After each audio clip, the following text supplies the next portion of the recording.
you say a little bit about yourself and how you've contributed to this seminar tonight? For over 20 years, I was a government spy working for the Defense Intelligence Agency, the Central Intelligence Agency, and the United States military intelligence entities in various capacities throughout the world in varying positions. In the primary years, I worked in the Southeast Asia environment. In the mid-70s, I moved into Yugoslavia, Czechoslovakia, Romania. In the early 80s, I went into what people know as the black helicopters flying around in military operations in Task Force 160, based out of Fort Campbell, Kentucky, under the control of the National Security Council. From there, I went into Honduras and Nicaragua as a special operations CIA pilot flying for Ollie North in the National Security Council, bringing drugs seeing the drugs were brought into the United States. We simply brought the drugs out of the Contra camps into designated areas in Honduras.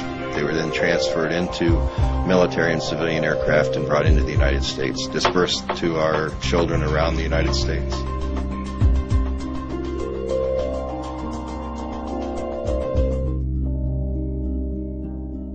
What I have to say may be highly contested and should be highly contested about those in power, because what I have to say about them is not a compliment.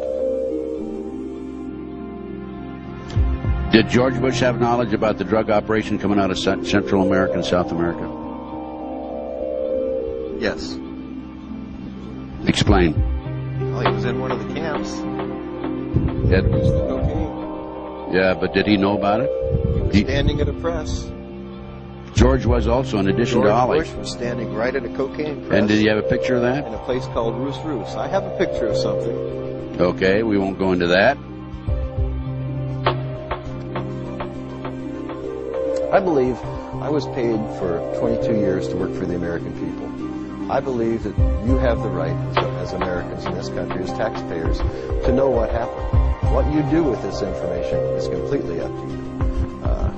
How you deal with it is completely up to you. Whether you believe me is completely up to you. But I will tell you this, what you do with it will have an effect on you the rest of your life. If you choose to ignore what I have to say, in time to come, you'll see that probably you should not have completely ignored what I have to say.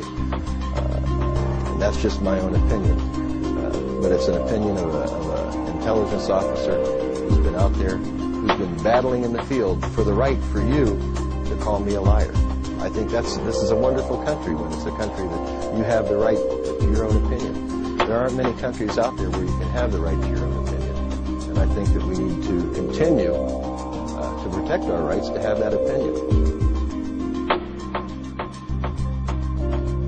I can see that everything we were doing from 1986 in the OSGs until I left in 1992, 1992, were designed to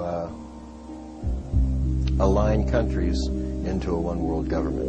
There's no doubt in my mind that that's what we were doing. Well, in working for the people I work for, I only see two classes. I see the leaders who are the elite, and I say the leaders who are the elite because of the people that we work for. We work for the Rothschilds, the Roosevelts, the superpowers in money around the world. There was never any question of finances on anything that we did. If I needed $250,000 for a mission, I had a signature line of credit. I walked into a bank in New York, I signed my signature, pulled out $250,000 cash, walked away, and that money was replaced the following week. It was that easy for me.